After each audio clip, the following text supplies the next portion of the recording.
Y para terminar, va a intervenir Ana González Navarro. Ella es psicóloga y se ha venido dedicando a la intervención clínica y ambulatoria con personas del espectro autista. Es miembro fundador de Letrea, donde además de trabajar en terapia individual, coordina los grupos de habilidades sociales de adolescentes y preadolescentes con síndrome de Asperger.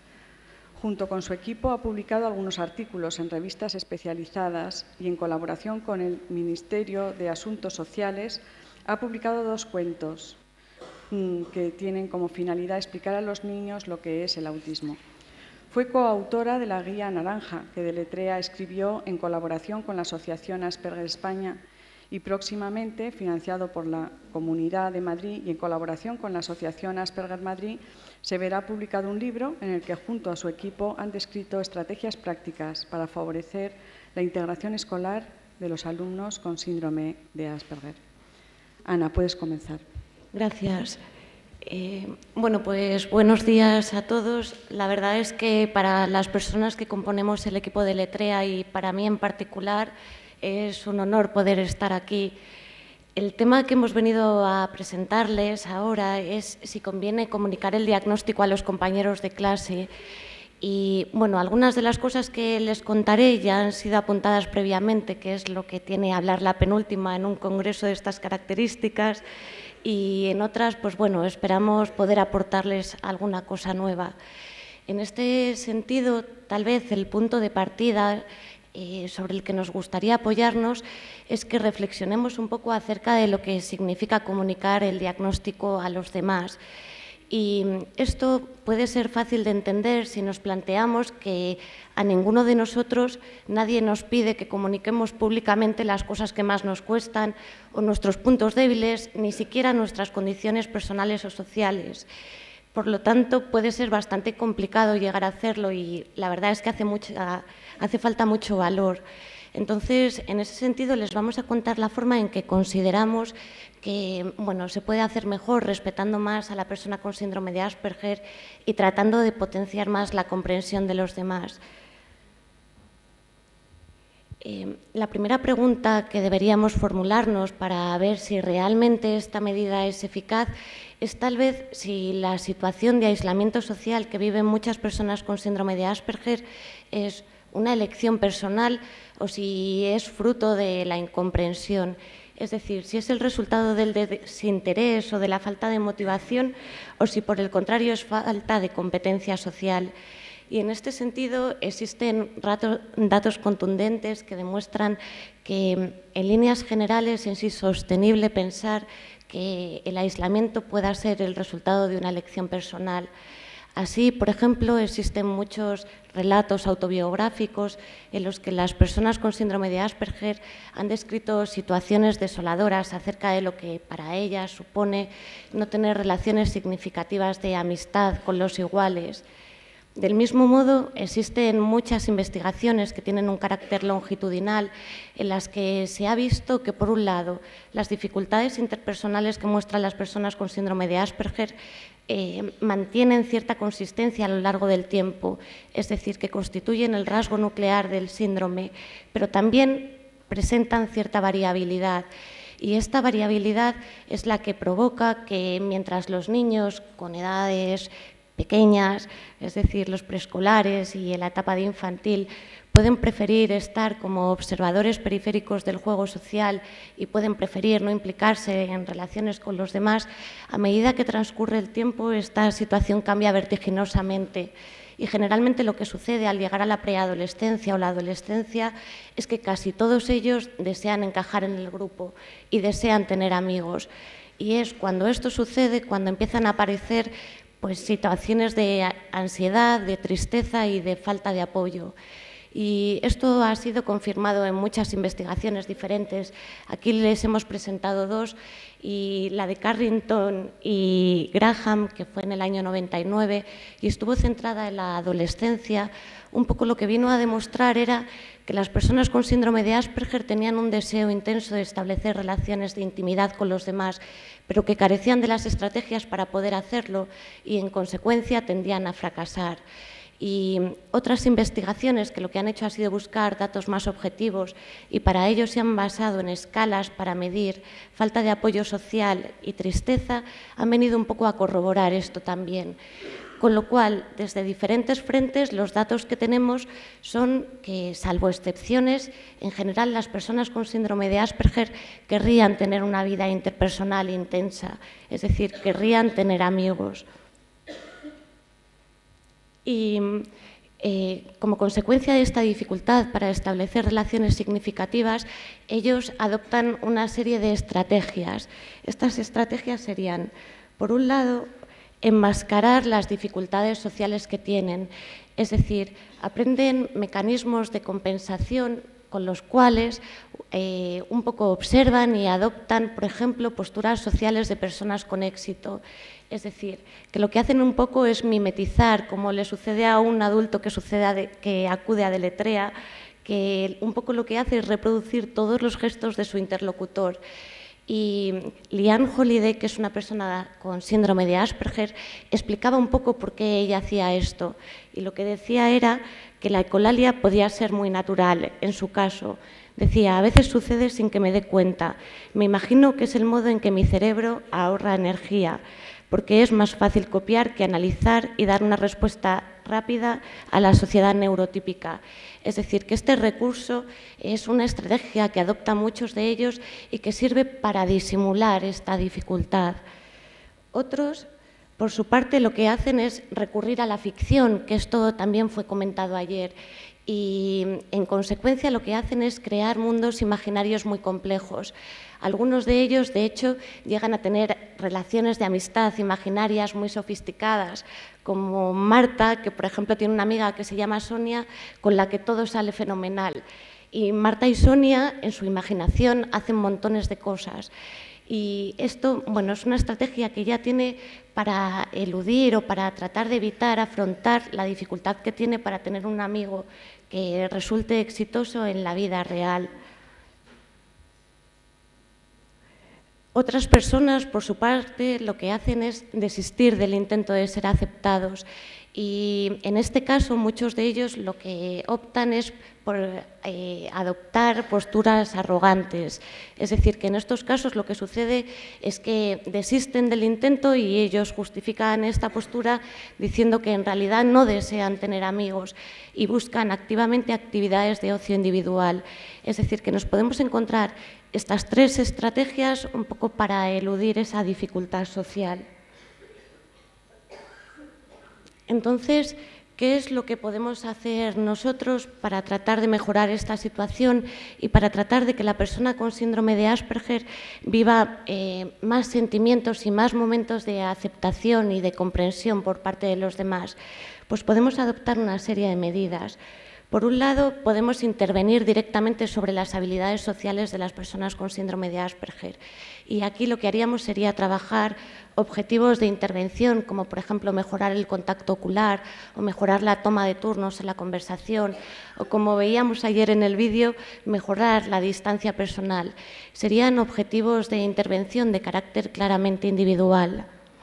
Por otra parte, lo que podemos hacer es comunicarles a ellos que tienen el diagnóstico de síndrome de Asperger. Y en este sentido nos puede resultar muy útil el programa de Peter Vermeulen, que se llama Soy Especial, y que nos da la metodología para ser capaces de írselo explicando poquito a poco. La ventaja que tiene comunicarles el diagnóstico es múltiple. Por un lado, les ayuda a comprender por qué ellos encuentran más dificultades para establecer relaciones interpersonales. Y esto es muy importante, porque sin este recurso lo que puede suceder es que ellos atribuyan su falta de competencia a una torpeza debida, pues, por ejemplo, a falta de inteligencia. Y en este sentido, por ejemplo, recuerdo que Marta un día lloraba amargamente y lo que venía a decir era... Bueno, de hecho son palabras textuales, decía, yo estaba ciega, no sé por qué mientras todos éramos pequeños los niños aprendían habilidades sociales mientras yo estaba ciega. Frases de ese tipo lo que hacen es ponernos sobre la pista de que ha llegado el momento de comunicarles el diagnóstico. Esto y que empiecen a formular preguntas. Por ejemplo, Julia, que es otra niña que viene al grupo de habilidades sociales de los preadolescentes, un día que fuimos al cine, que me pareció muy llamativo, estando en la fila de las palomitas, vino corriendo y me dijo: Ana, te tengo que preguntar una cosa. Y pensaba que tenía algo que ver con el cine. Y entonces, sobre la marcha, me dijo: explícame, porque a mí nunca se me ocurre de qué hablar con los demás niños en el patio. Entonces, todas estas ideas son ideas que a ellos les rondan en la cabeza. Ellos se dan cuenta de esta dificultad. Lo que pasa es que muchas veces tampoco son capaces de formularlas, de traducirlas en palabras. En cuanto empecemos a notar esto, debemos saber que es el momento de comunicarles el diagnóstico. Además, hacerlo les va a permitir comprenderse mejor y comprender mejor su propia experiencia. Es decir, van a tener una imagen más coherente de lo que son ellos.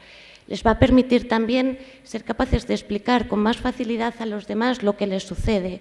Pues, por ejemplo, decirnos frases del tipo de: si mientras hablo contigo te tengo que mirar a los ojos, no me concentro, que son frases que les van a permitir a regular mejor la interacción cuando interactúen con personas con un desarrollo típico. Y por otro lado, además, les va a servir para no sentirse tan solos, para no pensar que lo que les sucede a ellos en exclusividad. Y por lo tanto, para darse cuenta de que son dificultades con las que se encuentran muchas más personas que se encuentran en la misma situación. Y por último, lo que podemos hacer es intervenir sobre el contexto social, que es el eje fundamental de esta presentación, es sobre lo que yo me voy a centrar más. Entonces, frente a lo que son modelos médicos o psicológicos de intervención, que muchas veces tienen un carácter marcadamente individual, los modelos sociales son modelos, como nos comentaba Mercedes Belinchón, mucho más ecológicos, ¿no? Es decir, permiten de algún modo que todos nos hagamos responsables de las dificultades que se encuentran las personas con síndrome de Asperger, que no se quede en en algo que afecta solamente a esa persona o a su entorno más próximo, sino que de algún modo todos tenemos algo que aportar, y esa es la parte que vamos a tratar de transmitirles a los compañeros de clase. Todos somos corresponsables de esas dificultades. Entonces, ¿por qué conviene intervenir sobre el contexto social en el marco escolar? Pues, en primer lugar, porque tenemos múltiples investigaciones que nos demuestran que los iguales pueden ser excelentes colaboradores cuando actúan para promover el cambio social de las personas con trastornos de espectro autista. Y aquí los resultados son múltiples. Existen investigaciones en las que se han basado en grupos muy pequeños, en diadas y en grupos más numerosos. Y todos ellos han venido a verificar que los niños son capaces de aprender montones de estrategias que les ayudan a regular su interacción con las personas con síndrome de Asperger y con autismo, y que además lo pueden hacer muy bien. Entonces, este es nuestro punto de partida. Podemos contribuir en este sentido. Y, como hemos visto, las estrategias muchas veces, el problema que tienen es que tienen dificultades de generalización, es decir, que luego es difícil extrapolarlas. La ventaja que tiene comunicar el diagnóstico en el entorno escolar es que, en la medida en que afecta a todos, de algún modo la generalización en ese entorno la tenemos garantizada. Es decir, que todos los sistemas basados en programas de apoyo con todo el aula suelen ser más efectivos por esto. Y luego tenemos el segundo punto, que es también extremadamente importante, y es que los iguales tienen muchas dificultades para comprender y para respetar el peculiar modo de ser de las personas con síndrome de Asperger. Y aquí Juana nos ha hecho una exposición extensísima acerca de esto, pero es verdad que sucede. Y es verdad que sucede que tienen dificultades que van desde el acoso hasta posturas más leves, que pueden ser situaciones de bromas pesadas o un poco abusivas, como por ejemplo lo que me contaba el martes Pablo, que decía que lo que le sucede a él es que sus compañeros le gastan una broma pesada que consiste en pedirle objetos para usarlos ellos o plantearle situaciones difíciles, como por ejemplo que suene el timbre para entrar en clase y le piden que él no entre. Entonces él dice que sí, que ha sonado el timbre y que tiene que pasar, y lo que ellos le dicen es: me voy a chivar. Entonces, Pablo tiene asociada la idea de que cuando alguien se chiva a un profesor, el profesor le regaña. Entonces, por evitar que los compañeros se chiven de situaciones abusivas, lo que acaba haciendo es transigir. Y así, por ejemplo, cuenta que a lo mejor un compañero de clase le dice: préstame tus rotuladores para colorear yo. Y Pablo dice: no, es que me hacen falta. Y el compañero le dice: me voy a chivar. Entonces Pablo le dice: no, por favor, no te chives. Y se los presta. Entonces, bueno, pues eso, que desde situaciones más leves hasta situaciones mucho peores, los compañeros tienen dificultades para comprender esto. Y lo tienen porque las personas con síndrome de Asperger realizan muchos comportamientos que son extraños, curiosos o extravagantes a sus ojos, ¿no? Pues, por ejemplo, el lenguaje tan idiosincrático que tienen, o el sentido del humor, o, por ejemplo, los manierismos, la forma de moverse, las preocupaciones excesivas, y todo esto le choca y, como consecuencia, pues bueno, reaccionan a veces regular. Entonces, la justificación teórica que existe un poco para explicar por qué los compañeros reaccionan así, la hemos encontrado en el marco de la discapacidad en general, y lo que hemos querido proponerles es que extrapolen esos resultados al marco del síndrome de Asperger. Y estos autores, los del primer guión, un poco lo que hicieron fue tratar de analizar el grado de aceptación que tenían las personas con discapacidad en el entorno escolar integrado. Y un poco lo que vieron es que, en contra de las presuposiciones iniciales, las personas con discapacidades severas eran mejor aceptadas que las personas con discapacidades medias. Y estos resultados a ellos les chocaron un montón, porque bajo su clasificación habían contemplado como discapacidades severas todas aquellas que eran evidentes desde un primer momento, y habían clasificado como discapacidades medias aquellas que no se observaban en un principio, o que hacía falta una interacción prolongada para descubrirlas, o que nunca se descubrían salvo que se poseyera formación suficiente para poder hacerlo. Entonces, lo que ellos descubrieron es que los chicos integrados con discapacidades severas eran mucho mejor tratados por los demás que los chicos integrados con discapacidades medias. Y cuando se preguntaron por qué sucedía esto, lo que descubrieron fue que las discapacidades medias, por no ser exhibidas continuamente, por no ser detectables desde un primer momento, lo que generan es mucha confusión entre los iguales. Es decir, que los marcadores objetivos, observables de discapacidad sirven para justificar los comportamientos anómalos, y que en ausencia de esos marcadores obvios, lo que sucede es que los chicos tienden a juzgar con un criterio estándar las conductas que ven, y por lo tanto pueden actuar con mucha severidad. Y esto es un poco lo que nos sirve para explicar por qué las personas con síndrome de Asperger a veces tienen tantas dificultades para ser aceptados. Y tal vez el epígrafe que mejor sea capaz de explicarlo en el síndrome de Asperger es el que dio la NASA acerca de que el síndrome de Asperger es una discapacidad invisible. Es decir, que no existen marcadores físicos observables desde un primer momento. Y esta ausencia de marcadores físicos genera que podamos encajarla dentro de lo que son las discapacidades medias. Es decir, que genera que las dificultades surjan porque no sabemos por qué esos comportamientos pueden llegar a ser tan raros. En consecuencia, que no haya indicadores observables genera que los compañeros de clase busquen teorías explicativas para justificar esos comportamientos. Y dentro de esas teorías explicativas nos podemos encontrar cosas de las más variadas.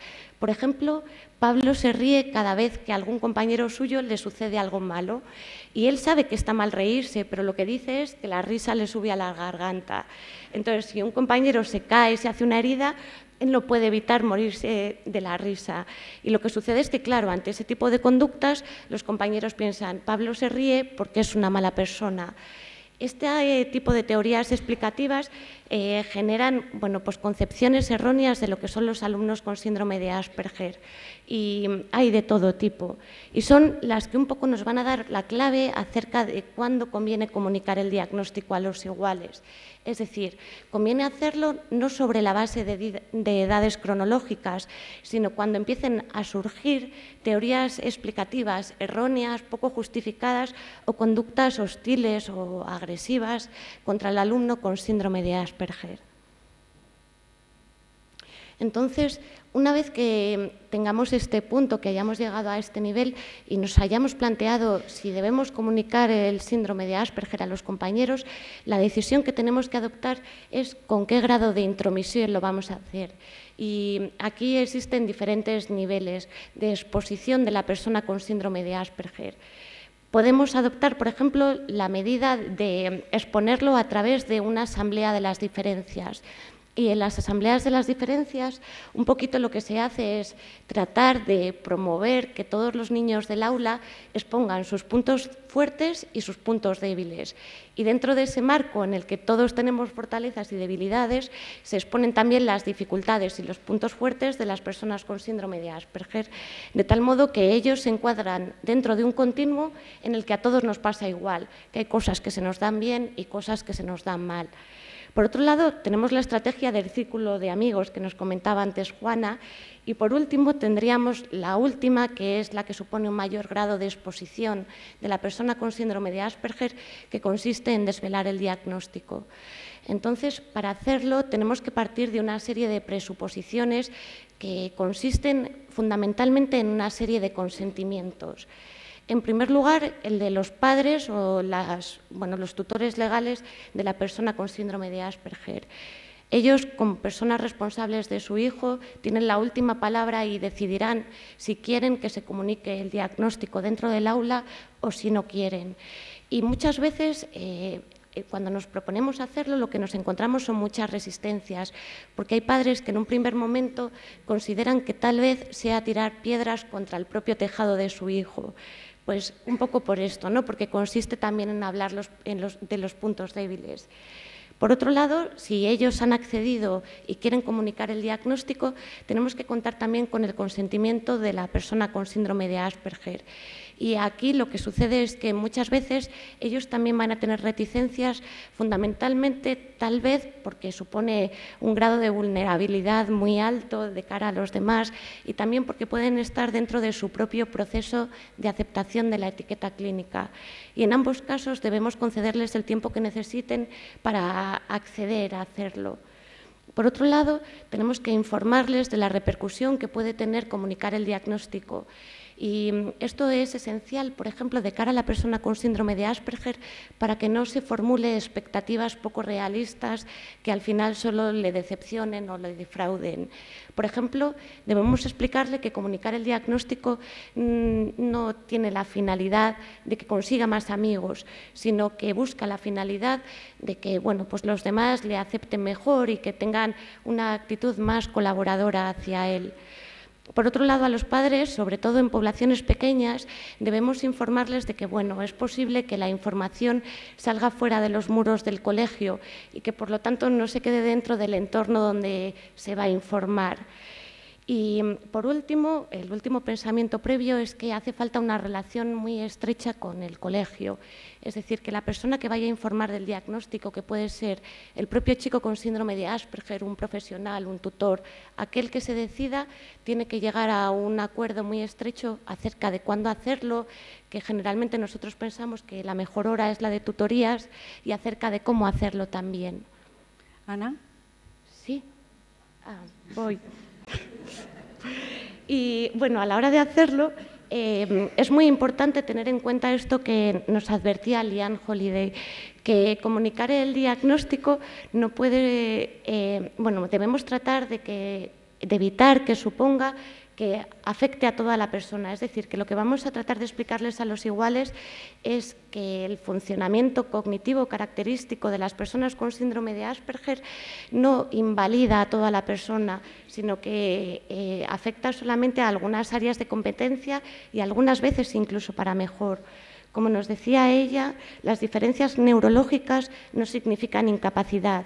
Piensa entonces que si eliges comunicar tu diagnóstico, corres el riesgo de que los demás tengan reservas o dudas acerca de tus habilidades e incluso acerca de toda tu personalidad. Y para evitar que esto suceda, lo que vamos a hacer es explicarles a los iguales que el síndrome de Asperger es un estilo cognitivo diferente y que esto supone muchas ventajas para algunas cosas. Es decir, tiene puntos fuertes muy importantes, como por ejemplo la capacidad de concentración o de atención a los detalles. Y por otro lado, les vamos a explicar siempre las dificultades y las habilidades, es decir, que en la presentación no nos vamos a centrar exclusivamente en las cosas que se les dan mal, sino que vamos a mencionar de manera muy exhaustiva aquellas que se les dan bien. Y para hacerlo, por ejemplo, pueden encontrar una guía en un documento que elaboraron Tony Atwood y Carol Gray acerca de cómo enfatizar los aspectos positivos. Y ellos, los que destacaron, son, entre otros, estos. Por un lado, que las personas con síndrome de Asperger establecen relaciones interpersonales caracterizadas por la lealtad y la sinceridad. Por otro lado, que están interesados por temas únicos y originales, que además sus palabras están libres de intereses ocultos o de dobles intenciones y que tienen una memoria excepcional para cuidar aspectos que otros podemos descuidar a veces, como los nombres o las fechas de cumpleaños, que tienen una perseverancia infatigable para recopilar información, son grandes coleccionistas y esto les puede convertir en perfectos compañeros para elaborar trabajos en grupo y, sobre todo, la que más nos gusta, que es esta, ¿no? Que cada persona con síndrome de Asperger es un héroe social, porque de algún modo consigue sobreponerse a todas las adversidades y, a pesar de todo, creer en la amistad continuamente. Y esto, por ejemplo, lo dijo Íñigo de manera muy gráfica, porque Íñigo preguntaba continuamente a un compañero suyo de clase por los apellidos de todo su árbol genealógico. Y cuando terminó de investigar esto, le empezó a preguntar continuamente que dónde vivía, pero el compañero no quería contestarle. Entonces, un día vino a contárnoslo y cuando le preguntamos, pero bueno, ¿por qué le preguntas continuamente eso? Íñigo dijo, se lo pregunto por si alguna vez quiere quedar conmigo para saber dónde buscarle y poder ir a encontrarle. Y claro, él preguntaba continuamente dónde vivía porque no se cansa nunca de tratar de encontrar un amigo de verdad. Y en este sentido, lo que ya queríamos contarles en último caso es que las repercusiones de desvelar el diagnóstico todavía no están estudiadas objetivamente, no existen demasiadas investigaciones acerca de esto, pero un poco lo que se ha comentado es que suelen tener una reacción muy positiva a los iguales en un primer momento, que poquito a poco puede ser que se desvanezca, es decir, que el entusiasmo inicial puede ser que no perdure en algunos casos y que no aumenta las relaciones de amistad, pero sí hace que disminuyan las conductas hostiles. Y nosotros lo hemos llevado a cabo en 2 situaciones que veníamos a contarles, donde los resultados han sido muy positivos. En ambos, las personas con síndrome de Asperger elaboraron un poco el documento que querían comunicar a sus compañeros y fueron ellos mismos los que hicieron la presentación. Y destacaron tanto sus puntos fuertes como sus puntos débiles. Entonces, lo que hicieron fue exponerlo, planteamos a los compañeros la posibilidad de que formularan dudas de manera anónima para que se sintieran más libres. Y uno de los chicos que lo hizo, por ejemplo, nos comentaba que había sido la mejor decisión que había tomado en toda su vida, porque de repente los compañeros empezaron a comprenderle y a aceptarle mucho mejor y esto disminuyó muchísimo su ansiedad social en el entorno escolar. Y el otro se sintió un poquito decepcionado porque todavía no le llaman para salir los fines de semana, que es lo que a él más le cuesta aceptar.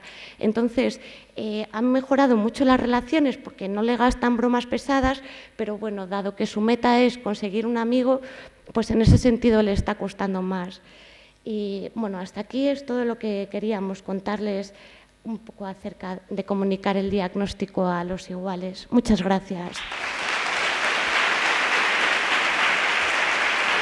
Pero yo quería preguntar sobre medidas que otras universidades, en la Universidad de Zaragoza estamos intentando acercarnos un poco al tema ante la llegada de las personas con discapacidad, alumnos con discapacidad, y quería preguntar a Ricardo Canal qué es lo que la Universidad de Salamanca está realizando para acoger mejor a estos alumnos que están llegando últimamente.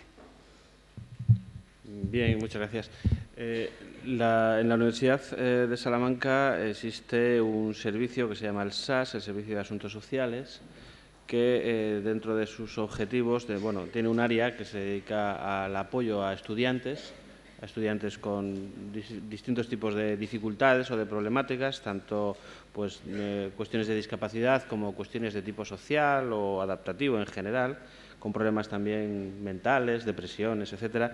Y dentro de ese programa de apoyo a personas con dificultades específicas o con necesidades específicas, pues hay un área o hay una documentación que se facilita a los profesores en relación a las personas con síndrome de Asperger. Las personas que se matriculan en nuestra universidad pueden especificar en su formulario de matrícula que tienen esta problemática u otra, y entonces automáticamente la universidad pone en marcha un dispositivo de apoyo directo.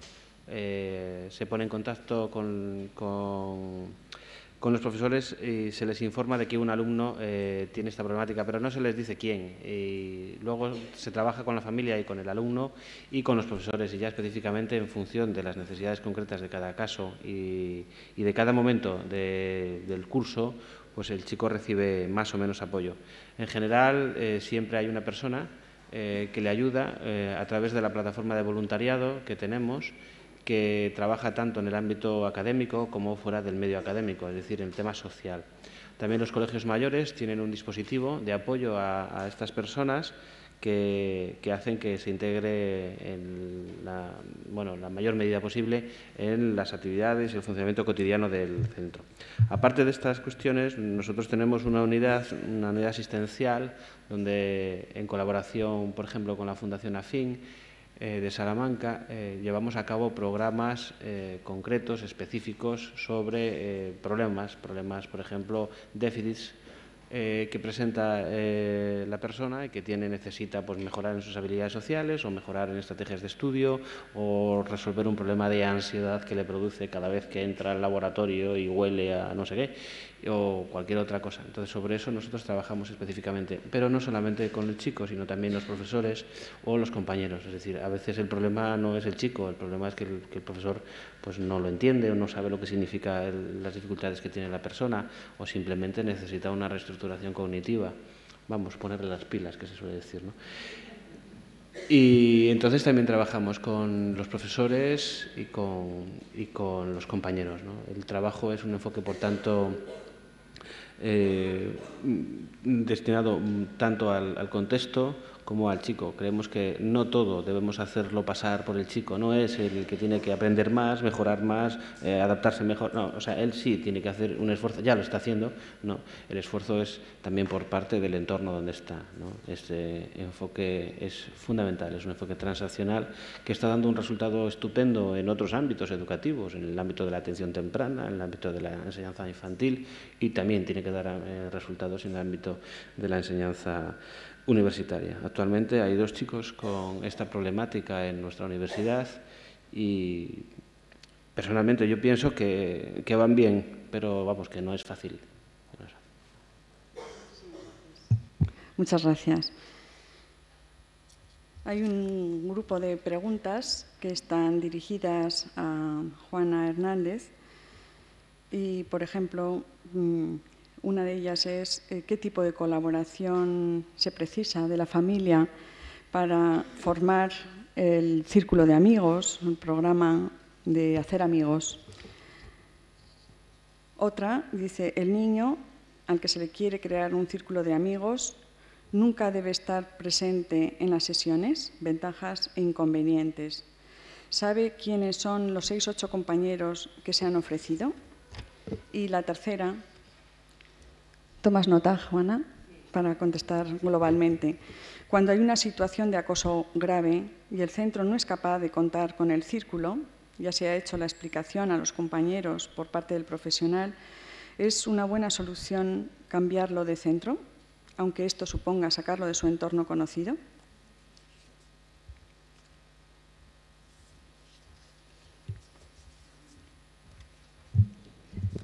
Bien, la colaboración de la familia en el círculo de amigos implica estar informados desde el principio, ya lo dije, desde la puesta en marcha, desde que se va a poner en marcha la técnica, con lo cual los padres también tienen que dar la autorización, ¿no? Y tienen que saber perfectamente los acuerdos a los que se llega en ese círculo de amigos, ¿no? Quiénes lo van a componer, qué compañeros del aula van a ser miembros del círculo y qué acciones, qué actuaciones va a desempeñar cada uno. O sea que los padres es una estrecha colaboración y coordinación con el contexto escolar. Y evidentemente convendría que dentro de las diferentes actuaciones que desarrollan los compañeros, algunas competan al fin de semana. Sea alguna actuación de que uno de los compañeros o dos compañeros pues quedan para hacer algo en el fin de semana, y es ahí donde tiene que estar el apoyo de la familia, propiciando, participando, dando seguridad, igual que hace el facilitador en el contexto escolar. La familia tiene que asumir el mismo rol cuando quedan en el fin de semana o cuando es una actividad extraescolar donde va a participar con algún miembro del círculo de amigos, ¿no? La familia tiene que estar ahí pues dando pautas de cómo interactuar, reforzando explícitamente cuando lo han hecho bien, cuidando que el clima sea positivo y agradable para todos, que todos se sientan seguros. Es un poco el mismo rol pero fundamental, insisto, porque si no, pues eso, los amigos tienen que ser no solamente en el contexto escolar, sino también llevarlos al entorno general de la comunidad, del barrio y del fin de semana y del ocio, ¿no? Cuando se presenta la técnica, se hace a la clase.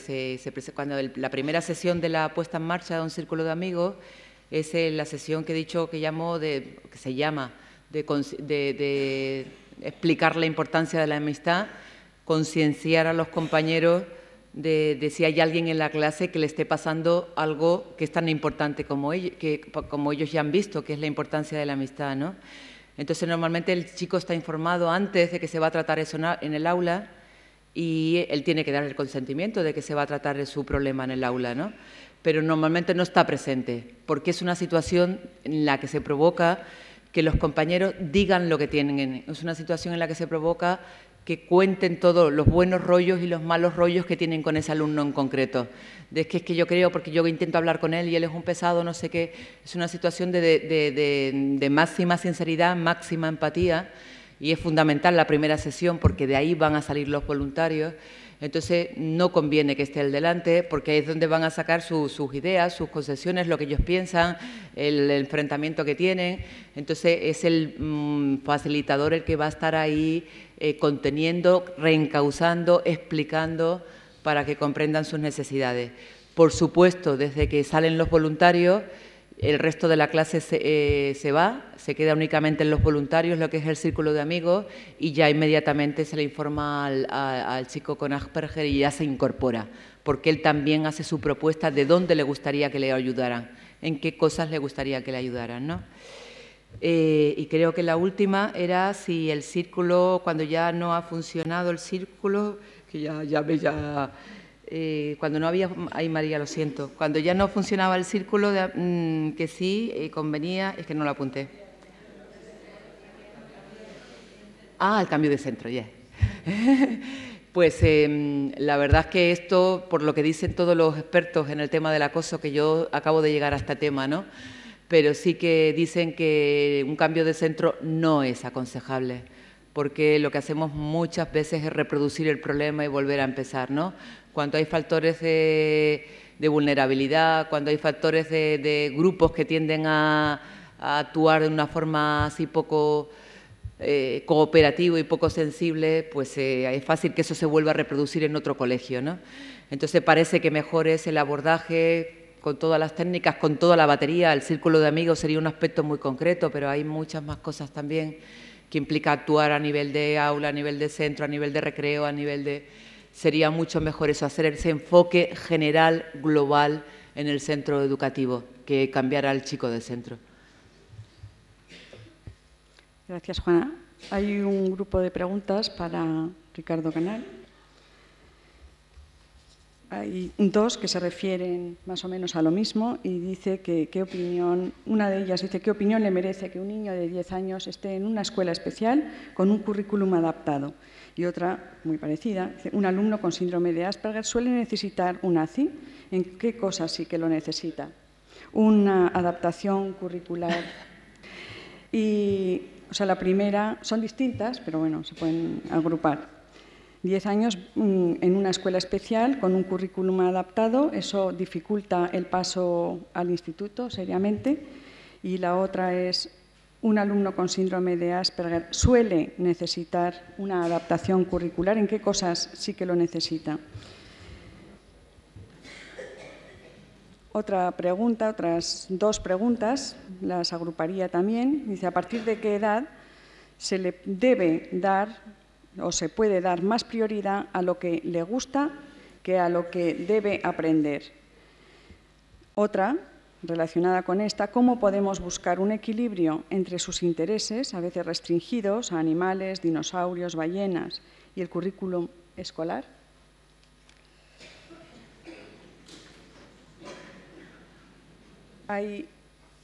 Vamos a ver, hay otras que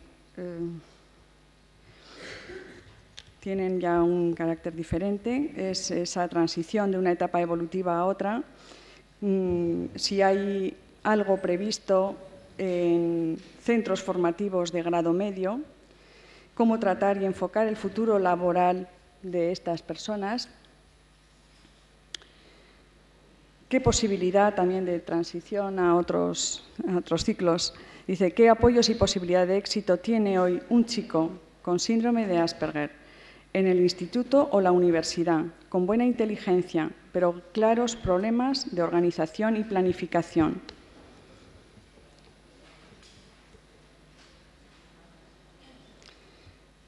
Una pregunta no va dirigida a ti, pero la voy a formular por si acaso la podemos contestar ya, y son los problemas de conducta serios en quinto de primaria. Dice acerca de la integración de un niño con síndrome de Asperger, pero que tiene problemas importantes que afectan al funcionamiento normal de la clase.